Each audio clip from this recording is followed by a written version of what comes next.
आज की जो वीडियो है वो रहम पर है और इस टॉपिक पर है कि हमें अपने बच्चों पे कैसे रहम, कैसे शफ़क़त की निगाह डालनी चाहिए, कैसे उन पे रहम करना चाहिए।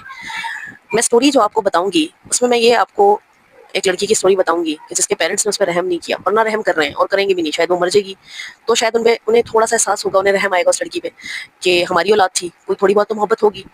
और शायद वो तब जाग जाए जब वो मर जाए, या वो इस पॉइंट पे आ जाए कि वो पागल हो जाए, तो शायद उन्हें एहसास हो जाएगा कि बच्चों में रहम बहुत ज़रूरी है। इसके बरअक्स कि वो छोटे बच्चे हैं, इसके बरअक्स क्योंकि उन बेटियों की शादी हो चुकी है, उन बेटों की शादी हो चुकी है, लेकिन आप उन पे रहम नहीं खा रहे। ऐसे बेटे मैंने देखे हैं, 10 बेटे हैं जिनमें से एक बेटा ऐसा है जिस पे आप रहम बिल्कुल नहीं खा रहे।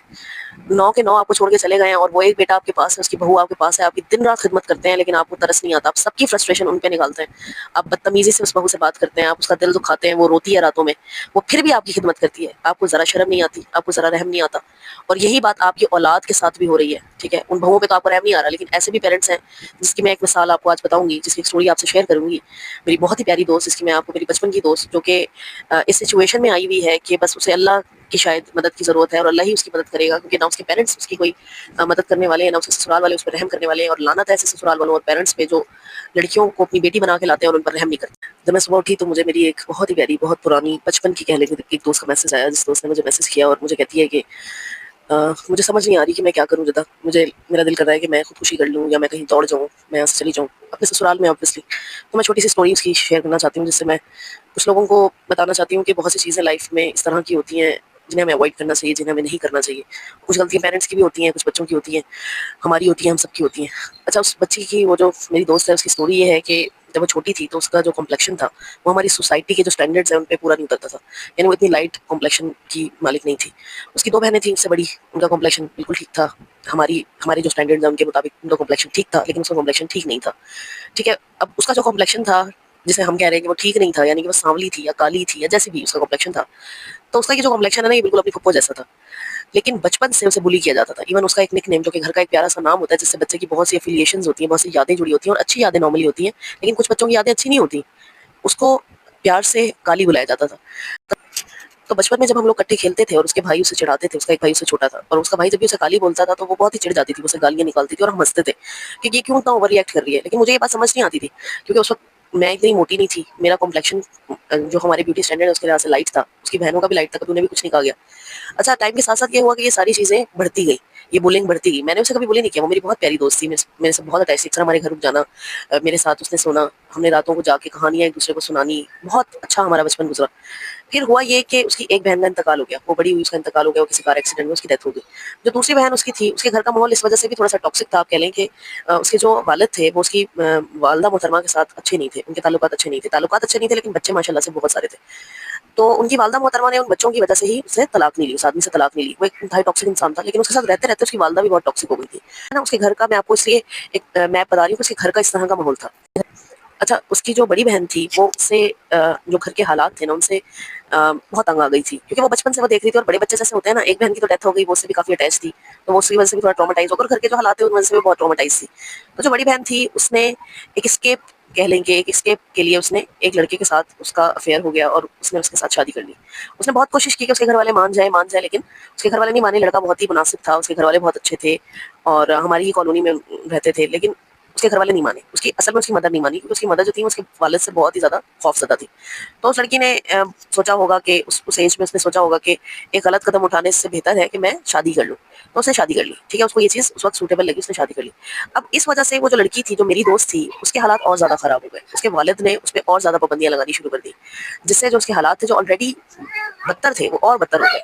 जो चीज़ वो बचपन से बर्दाश्त करती आ रही थी, जो ट्रॉमाज़ वो बर्दाश्त करती थी, उनमें और ज़्यादा वो चीज़ बढ़ गई। अब उसकी पढ़ाई पे भी पाबंदी लग गई, क्योंकि उसकी बड़ी बहन ने अपेरेंटली ये हरकत की कि वो पढ़ने गई अपने कॉलेज और वहाँ से वो चली गई। उसका स्कूल जाना बंद हो गया। फिर खैर उसने फिर भी स्ट्रगल नहीं छोड़ी, उसकी पढ़ाई, वो पढ़ाई में बहुत अच्छी थी, उसने बहुत मेहनत की, उसने प्राइवेट एग्ज़ाम्स दिए, उसने बहुत, मतलब उसने जद्दोजहद करके उसने कॉलेज, यूनिवर्सिटी, उसने बीकॉम कर लिया। उसकी लाइफ़ में ज़ाहिर है उसके भी कुछ ख्वाब थे, वो भी कुछ बनना चाहती थी, वो एमबीए करना चाहती थी, वो आगे मास्टर्स करना चाहती थी, हो सकता है वो एमकॉम करना चाहती हो। बट उसकी फैमिली का जो मोटिव था ना, अब उसकी फैमिली का सिर्फ़ एक मोटिव था कि उसकी शादी हो जाए, ठीक है? उसकी शादी कर दें, और ताकि वो कोई ऐसा स्टेप ना उठा ले जैसे उसकी बड़ी बहन ने उठाया। वो इंतहाई शरीफ थी और मतलब जिस तरह की पाबंदियों में उसे पाला गया, जब उसकी बड़ी बहन ने ये स्टेप उठाया, उसकी बड़ी बहन से तो सारे ताल्लुक वैसे ही खत्म कर दिए गए। एजुकेशन में फंसी हुई थी, मेरी लाइफ में भी अपने मसाइल थे बहुत ज़्यादा एजुकेशन रिलेटेड। घर में अल्लाह का बहुत शुक्र था कि कोई इस तरह का प्रॉब्लम नहीं था, फैमिली में कोई मसला नहीं था, मतलब पेरेंट्स को लेके कोई इशू नहीं था। लेकिन ये जो ट्रॉमास मैं हर जगह से ले रही थी ना, मेरी बहुत सी दोस्तें थी जो इस तरह के ट्रॉमास मुझे दे रही थी, जिनकी अपनी लाइफ में इस तरह के मसले थे, वो मेरी लाइफ में भी इफेक्ट कर रहे थे, मेरी मेंटल पीस को भी डिस्टर्ब कर रहे थे। तो मैंने थोड़ा सा ब्रेक ले लिया इस सब चीज़ों से। मैंने बहुत कोशिश की, बहुत अरसे तक सबकी दिलजोई की, सबको प्लीज करने की कोशिश की, लेकिन मुझसे नहीं हुआ एक पॉइंट पे। तो मैंने उन सबसे ब्रेक ले लिया और वो जो डिस्टेंस मैंने उससे बनाया अपने मेंटल पीस के लिए, उसमें उसकी जो लाइफ है वो ऑलमोस्ट हेल हो गई। उसकी सेहत बहुत डिटोरिएट हो गई, वो इतना ज़्यादा डिप्रेशन में चली गई। उसकी भी शादी तय हो गई। उसकी शादी ऐसे तय हुई कि उसकी फैमिली में ही कुछ लोग आए, उसके घर रिश्ता मांगा। वो पहले राजी नहीं थी, लेकिन क्योंकि असल में वो ना बहुत ज़्यादा से गुजरी थी, रिजेक्शन से गुजरी थी, बहुत ज़्यादा ट्रॉमा से गुजरी थी। तो वो अब कोई भी अच्छी चीज़ है ना उसे वेलकम भी नहीं करती थी। कोई भी अच्छी चीज़ से, किसी भी अच्छी चीज़ से ना वो डरने लगी थी। उसमें ये खौफ पैदा हो गया था कि कहीं ये मुझसे छिन ना जाए, ये चली ना जाए, मतलब कुछ हो ना जाए। तो इस चीज़ की वजह से ना वो बहुत ही ज़्यादा नेगेटिव हो गई थी, बहुत ज़्यादा। तो फाइनली उसका रिश्ता तय हो गया, उसके उस लड़के से बातें शुरू हो गई, सारा कुछ है। मैंने उससे कोई बात नहीं की और उसने भी मुझे, मतलब बड़ी जनरल सी हमारी बात होती थी, कभी मैंने कुछ नहीं पूछा, बस पूछा खैरियत, हाँ। उसने बोला हाँ अल्हम्दुलिल्लाह सब कुछ। मैं भी किसी चीज़ में नहीं, मतलब उसमें घुसी कि भी क्या क्या। खैर उसकी शादी हो गई और वो शादी होके दूसरे शहर चली गई उसकी। अच्छा, वो जो हज़रत साइकोपैथ थे, अब हमें तो ज़ाहिर नहीं पता चल सकता ना साइकोपैथ। अगर आपने ऐसी मूवीज़ देखी हो तो आपने आजकल इस तरह के किस्से भी बहुत से चीज़ें सामने आ रही हैं कि फलानी लड़की का मर्डर हो गया, फलानी का ये तो उसका बंदा साइकोपैथ था। साइकोपैथ मैं इसलिए कह सकती हूँ कि उस अब वो सारी चीज़ें मुझसे शेयर कर चुकी है जो कि उसने किसी से शेयर नहीं की। और वो चीज़ें जो उसने मुझे बताई है ना, उससे पता चलता है कि वो आदमी वाक़ई एक साइको है। जिस तरह की हरकतें वो शादी के स्टार्ट से, क्या शादी से पहले से उससे कर रहा है। पेरेंट्स ने तो उस पे कभी इन्वेस्ट ही नहीं किया ना, पेरेंट्स ने उसको छोड़ दिया। उसने प्राइवेटली जो किया, उसने अपना कैरियर बनाया। अब जब शादी हो गई ना, तो भी उसके पेरेंट्स ने उसे छोड़ दिया। उसने अपनी मदर से भी कुछ चीज़ें जो है वो ना डिस्कस करने की कोशिश की कि भाई ये मेरे साथ क्यों हो रहा है या ऐसा क्यों हो रहा है, इज दिस नॉर्मल। तो उसकी मदर ने भी उसको बोला कि हाँ जी ये this is fine, this is normal, कोई मसला नहीं है, ये होता है।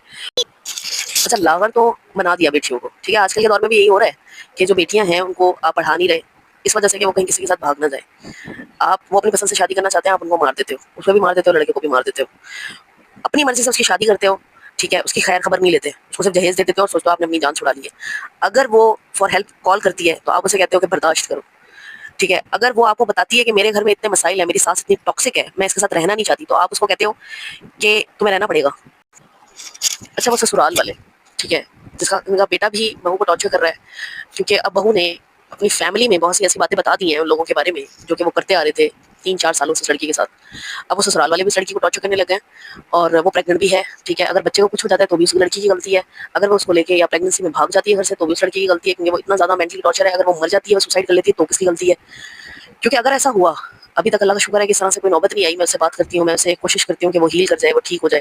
लेकिन अगर ऐसा हुआ तो मैं तो लोगों को नहीं छोड़ने वाली, मैं उन पे केस करूंगी। और मैं उसके, मेरा तो दिल चाहता है मैं उस लड़की के पेरेंट्स पे केस कर दूं कि उन्होंने बच्चा पैदा ही क्यों किया, उन्होंने बेटी पैदा ही क्यों की, बेटी या बेटा उन्होंने पैदा ही क्यों किया। अगर उसे बिल्कुल छोड़ देना था दुनिया वालों के रहमो करम पे, तो उन्होंने पैदा ही क्यों किया। उन भाइयों पे केस करूंगी जो कि जाके उस लड़की का, उसकी पता जो ही नहीं कर रहे, उसका जाके, और उस लड़की की गलती ये है कि वो ये सब बर्दाश्त कर रही है। क्यों बर्दाश्त कर रही है भाई, किस चीज़ को लेके? इस्लाम हमें बर्दाश्त का दर्ज जरूर देता है, लेकिन इस्लाम यही नहीं सिखाता कि हम जुल्म बर्दाश्त करें। हम जुल्म नहीं बर्दाश्त कर सकते, हमें अलाउड ही नहीं है कि हम जुल्म बर्दाश्त करें। इस्लाम का तो दर्स ये है, इस्लाम तो हमें ये सिखाता है कि आप जुल्म नहीं बर्दाश्त कर सकते। अगर आपका खामद आपसे ऊंची आवाज में बात करे, तो मैं ये नहीं कहती कि आप उससे ऊंची आवाज में बात करें, आप उसे समझाएं कि भाई तुम मुझसे इस तरह से बात नहीं कर सकते, you are not allowed to do this. ऊंची आवाज, अगर मैं अपने वालिदैन के साथ ऊंची आवाज में बात नहीं कर सकती जो कि इस्लाम मुझे कहता है, तो मेरा खामद भी मुझसे, और मैं भी उससे ऊंची आवाज में बात नहीं कर सकती। At the end of the story, I will just conclude this whole topic कि आपकी अपनी बेटियां भी हैं, अगर उनकी शादी हो गई है ठीक है, अगर उनकी शादी नहीं हुई तो भी इसमें उनकी कोई गलती नहीं है, उनकी शादी नहीं हुई, ठीक है। इसमें सोसाइटी या बहुत सी ऐसी चीज़ें, बहुत से फैक्टर्स हैं, आपकी अपनी भी गलती हो सकती है। जो बेटियां शादीशुदा हैं उनकी भी कोई गलती नहीं है, ठीक है। उन पर भी रहम खाएं, उनकी भी पता जोई करें। अगर कुछ दे नहीं सकते तो एटलीस्ट तो अच्छे बोल उनके लिए बोले, उनके लिए दुआ करें, उनका पता जोई रखें। अगर उनके साथ कोई ट्रॉमा हो रहा है, उन पे यकीन करें, वो आपकी औलाद है। सारी ज़िंदगी आपने उनकी परवरिश की है, आपके सामने पली बड़ी है, आपको कैसे नहीं लगता कि वो लड़कियां झूठ बोल रही हैं और वो एक ट्रॉमा से गुजर रही हैं और ये सारा ट्रॉमा उन्होंने अपने दिमाग में घड़ लिया है। वो आपसे शेयर नहीं कर रहे यार, वो आपसे अपनी अपने दिल का हाल नहीं आपको बता रही। क्यों नहीं बता रही? वो इसलिए नहीं बता रही, उन्हें यकीन है कि आप उन पे यकीन नहीं करेंगे।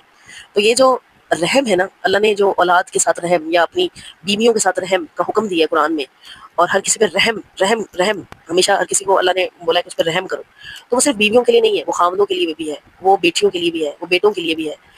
तो ये जो अपने ट्रॉमास है ना, इनको अपने तक रखें, इन्हें पास ऑन ना करें। अपनी बेटियों पर रहम खाएं, अपनी बीवियों पर रहम खाएं। वो जो माँ बनने वाली है उस पर रहम खाओ यार, तुम खुदा का खौफ करो। तुम्हारी अपनी भी बहन है, तुम हर वक्त उसको टॉन्ट कर रहे हो, उसको जलील कर रहे हो हर वक्त, उसको खुदा ना खासा कुछ हो गया तो अल्लाह तो तुम्हें बिल्कुल ही नहीं छोड़ेगा। अगर इस मुल्क का कानून तुम्हें बख्श भी देगा तो अल्लाह तुम्हें नहीं छोड़ेगा। कल को क़यामत के दिन क्या जवाब दोगे? ना वो औरत तुम्हें छोड़ेगी और ना वो औलाद जो मर गई उसके पेट में, ना अल्लाह।